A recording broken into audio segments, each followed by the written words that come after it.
자, 예수님의 사역에 대한 소문들이 팔레스타인 전역에 쫙 퍼져나가고, 또 예수님께서 어제 본문에 보면 12제자를 부르시고 둘씩 짝을 지어서 파송하시면서 더러운 귀신을 제어하는 권능을 주시고 또 병을 고치는 능력을 부여하십니다. 그래서 제자들이 나가서 회개하라, 천국이 가까웠다, 예수님처럼 복음을 전파하면서 많은 귀신을 쫓아내고 많은 병자들을 기름을 발라 고치더라 그랬어요. 그러니까 예수님의 그 소문이 이 제자들의 사역을 통해서 더 널리 전파됐겠죠. 예수님에 대한 평가가 여기 참 다양했던 것 같습니다. 오늘날도 그렇지만 여기 14절에 보면 이에 예수 이름이 드러난 자라 헤롯 왕이 듣고 이르되 이는 세례 요한이 죽은 자 가운데서 살아났도다. 그러므로 이런 능력이 그 속에서 일어나느니라. 헤롯은 헤롯 안티파스죠. 당시에 그 갈릴리와 베레아 지역을 통치하던 분봉왕이죠. 분봉왕. 로마가 유대 나라를 식민 통치할 때 세운 꼭두각시 분봉왕, 로마의 꼭두각시 분봉왕. 헤롯 안티파스는 방탕과 탐욕과 살인을 일삼던 아주 악한 또 불의한 왕이었죠. 그래서 예수님도 헤롯을 여우라고 칭하셨어요. 여우.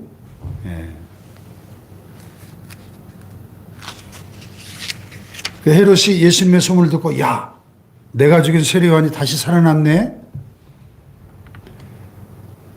그러니 저런 능력들이 막 나타나지, 이렇게 반응을 했다는 거예요. 그런가 하면 또 어떤 사람들은 그가 엘리야다.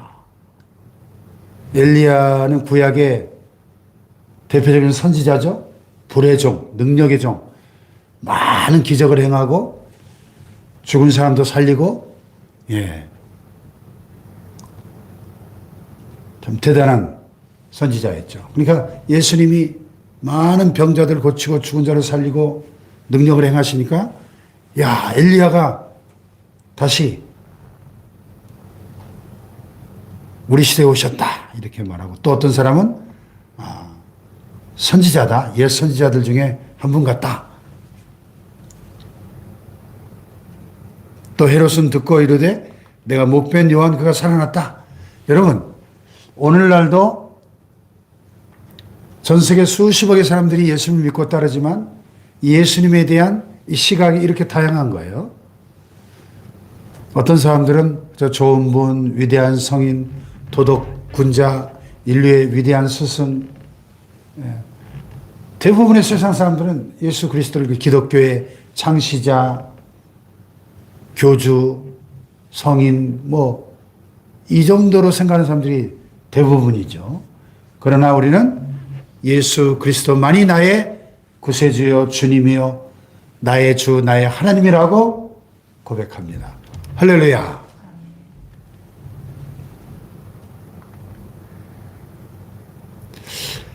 자, 근데 헤롯은 예수님의 소문을 듣고 뭐라 그랬어요? 내가 못뵌 요한 그가 살아났다. 헤롯 안티파스가 세례 요한을 목 잘라 죽여버렸거든요. 그 비하인드 스토리가 17절 이하에 쭉 나와 있습니다. 이 헤롯 안티파스가 자기 이복 동생인 빌립의 아내를 뺏었어요. 이건 참, 비록 이복 형제라고 하더라도 동생의 아내를 뺏는 것은 옳지 않죠. 그러니까 요한이 헤롯에게 동생의 아내를 취한 것이 옳지 않다 하면서 헤롯을 책망한 겁니다. 이게 선지자죠, 선지자. 선지자는 사람의 눈치 보지 않고 권력에 아부하지 않고 하나님의 말씀을 대언하고 선포하는 자가 선지자죠. 그러니까 헤로디아가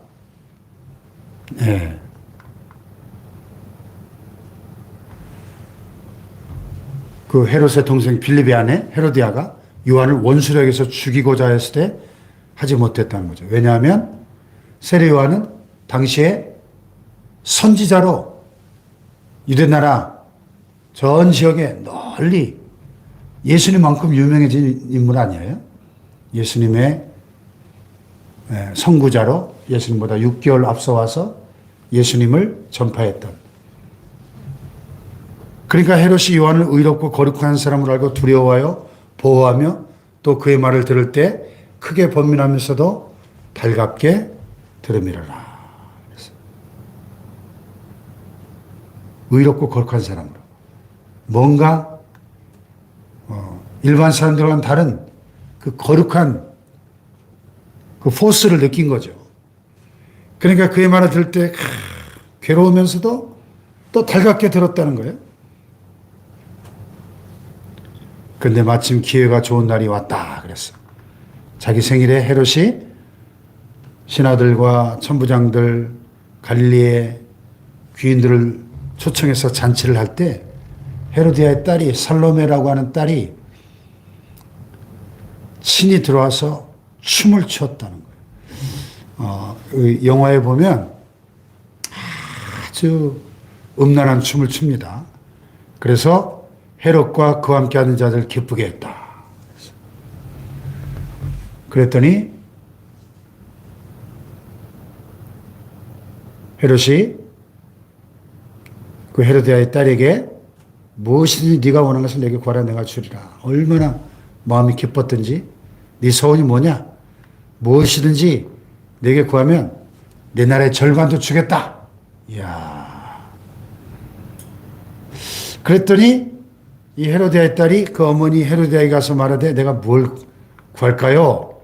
그랬더니 그 어머니가 뭘 구하라 그랬어요? 세례 요한의 머리를 구하라. 이야.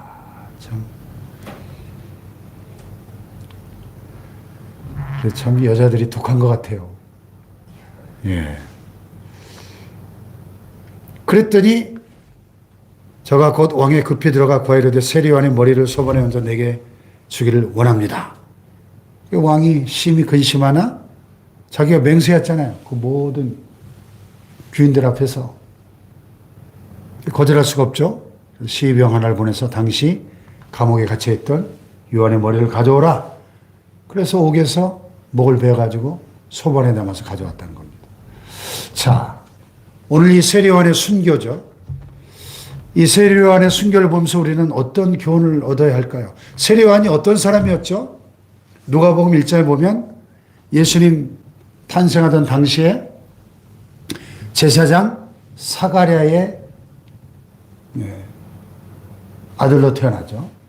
제사장 집안에 나시린, 하나님이 거룩하게 구별한 나시린으로 태어납니다. 그렇죠? 나시린은 어떤 하나님의 특별한 목적을 위해서 하나님이 따로 거룩하게 구별하셔서 일평생 포도주와 독주를 마시지 아니하고 머리를 자르지 아니하고 시체를 만지지 아니하고 거룩하게 구별돼서 하나님의 뜻을 이루는 사람이 나시린이죠. 삼손이 나시린이었고요. 세례 요한이 신약시대의 대표적인 나시린이죠. 그래서 예수님을 사람들에게 소개하는 예수님의 선구자적 역할을 감당하는 광야에서 외치는 자의 소리, 주의 길을 예비하는 자의 사명을 가지고 그가 태어나서 광야에서 30년 동안 빈들에서 지내니라 그랬어요. 빈들에서 예수님이 공생의 사역을 시작하기 6개월 전에 하나님의 성령이 세례 요한에게 임하고 하나님의 말씀이 세례 요한에게 임하면서 그가 외치기 시작하죠. 회개하라. 천국이 가까이 왔느니라. 그래서 이 빈들에서 낙타, 가죽으로 만든 낙타 털옷을 입고 가죽띠를 띠고 또 음식은요, 메뚜기와 석청을 먹고 들꿀, 야생꿀을 광야에 있는 야생꿀을 먹고 메뚜기를 잡아먹으면서 광야에서 살던, 야, 이거 기인이죠. 그 모습이 이렇게 그려지죠.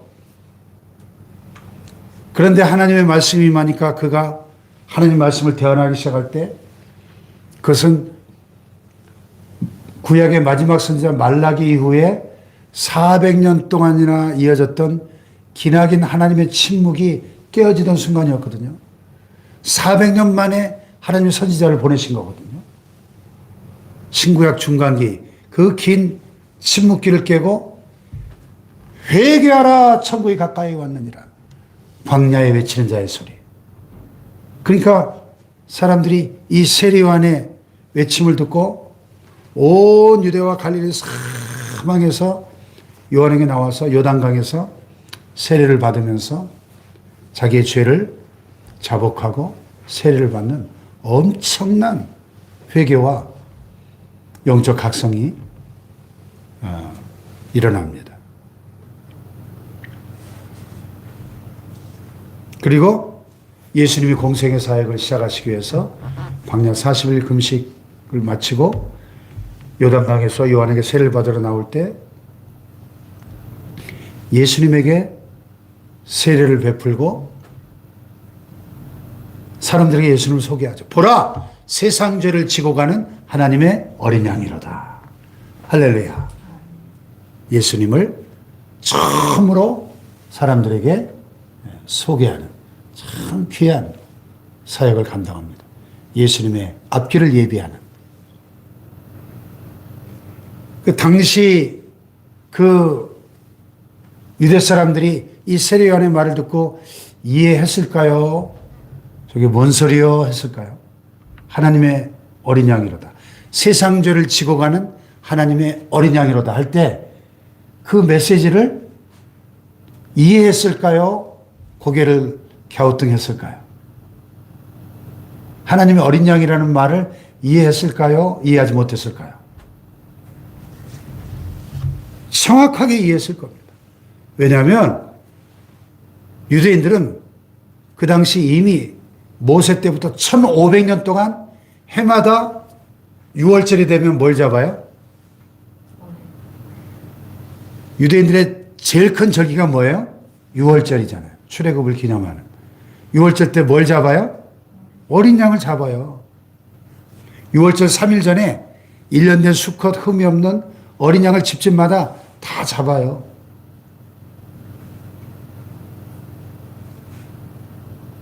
왜 3일 전에 어린 양을 선택할까요?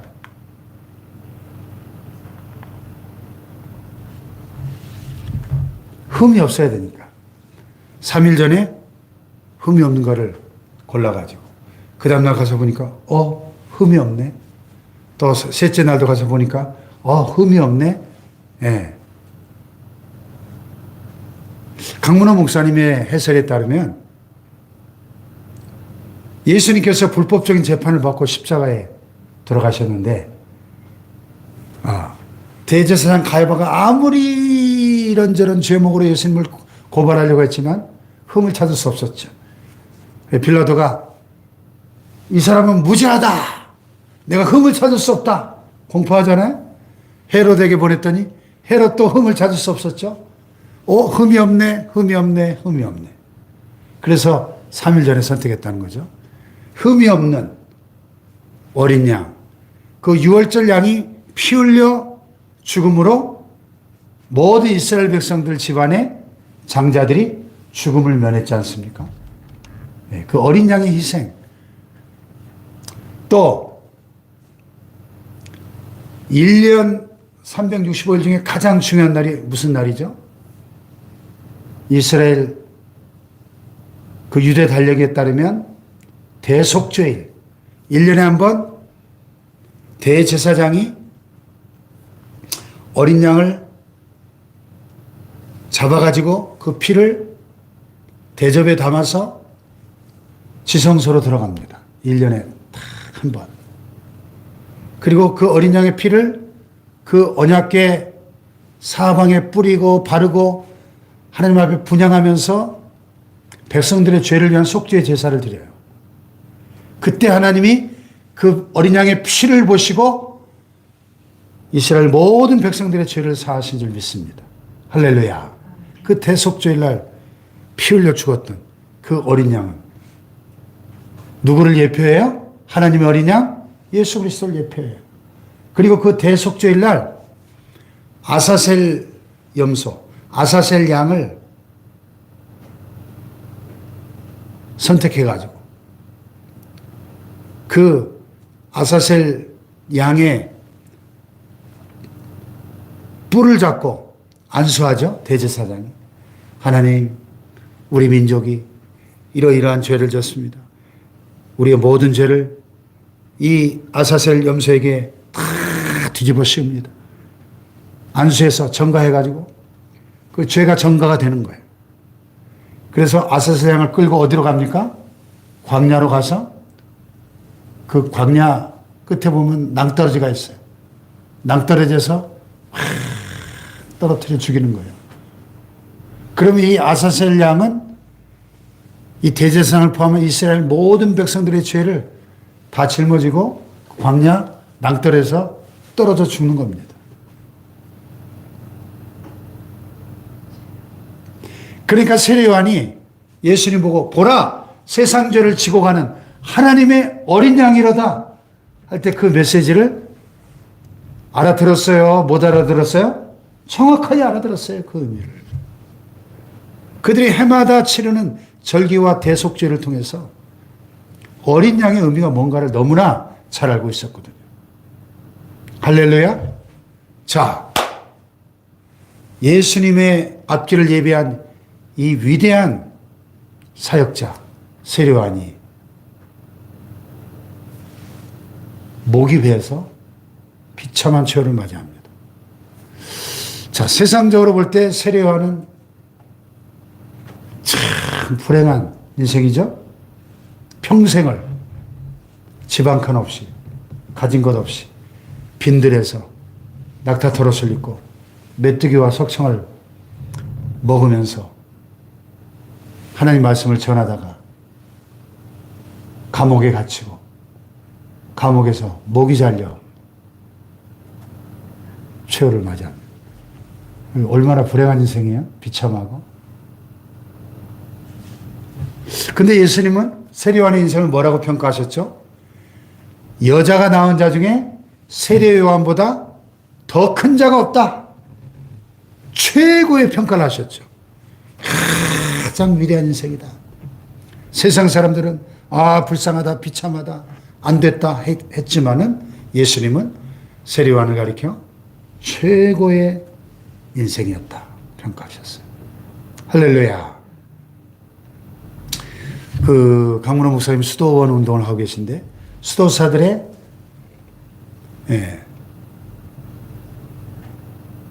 그 가치, 수도사들이 최고로 여기는 가치는 한마디로 영원한 것, 영원한 것.